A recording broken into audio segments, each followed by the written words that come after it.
Hey everyone, I'm Bonnie Cha, Senior Editor for CNET.com, and today we've got a very special product spotlight for you. It is the Palm Pre. It's probably one of the most anticipated smartphones of the year. It was announced back at CES 2009, and since then the Pre's been called everything from an iPhone killer to Palm's comeback to Sprint's savior. Now that we finally got it and I can actually touch it, does it meet all those expectations? I'd say for the most part I'm pretty happy, but there are some disappointments as well. But I will start with some of the things I love about the Pre. First off, the screen is amazing. It's smaller than the iPhones, but I think it's sharper and more vibrant, and it's got multi-touch capabilities like the iPhone, so you can easily zoom in and out of pages by pinching your fingers together. You can also delete emails by swiping left to right on the screen. Plus, Palm did a really nice job with the user interface. The apps are organized really well, and the transitions between the menus are fluid.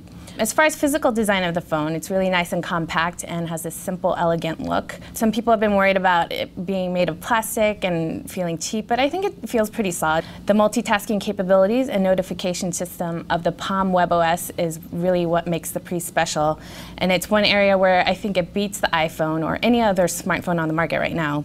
With the Deck of Cards feature, you can have multiple apps running in the background, so unlike other smartphones, you don't have to close out of one application to use another. All your open programs will be displayed as cards, and by pressing the center button, you can minimize all the apps, scroll through them left to right, and then bring one to the front simply by tapping on it. This quick launch bar also makes it easy to open apps while you're working in another program. And when you're done, you just simply flick the card off the screen. The notifications bar along the bottom of the display also alerts you to any missed or incoming calls, upcoming appointments, and new messages with the email subject line displayed, or a one-line preview of your text and instant messages. Also, in some cases, you can actually interact with the apps right from the notifications. For example, if you're listening to music either through Pandora or the built-in media player, you can skip through tracks and see what's currently playing. Another great feature of the Pre is Synergy, and this is what pulls in all your contact, email, and calendar information from various accounts, including Google, Exchange, and Facebook, and combines them under one umbrella view. You can still see the different email accounts and calendars separately if you don't want to have that, but I think it's just nice to have all your information merged together for you. I actually synced my review unit here with my Google accounts and Facebook and Exchange, and it worked really well. Now for some of the things I don't particularly like, starting with the keyboard. I'm actually a little torn on this because I'm one of those people who absolutely needs a physical keyboard, so it's great that it includes one, but it's also really tiny and cramped. And I've got small hands, and even I had problems typing on the Pre.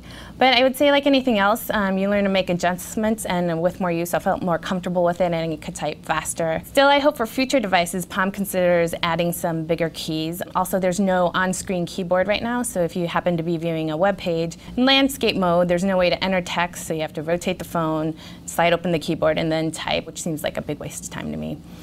Memory is another issue. The Pre comes with 8 GB of built-in memory, which might seem like a lot, but if you've got a large multimedia library, that storage can disappear pretty quickly, so an expansion slot would have been nice. I'm also a little curious about the app catalog. It's in beta right now, and there are only about a dozen apps available at launch. Palm's got a lot of catching up to do if it wants to catch, Apple's iPhone App Store as well as BlackBerry.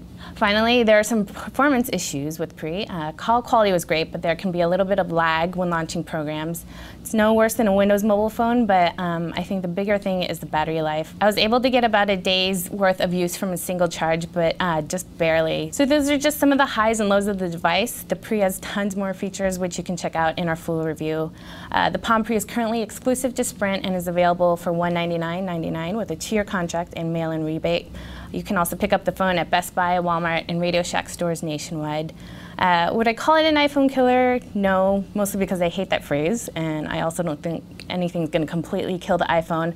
But I do think the Pre is a worthy competitor. I'd say for Sprint customers who are looking for something like the iPhone or want a multifunctional touch device, the Pre is going to do a good job for you. But because of battery life and that little bit of sluggishness, I wouldn't recommend this for business users or anyone who needs a high-performance device just yet. Looking more at the bigger picture, I think Palm's WebOS is very impressive and exactly what the company needed to compete with everyone else.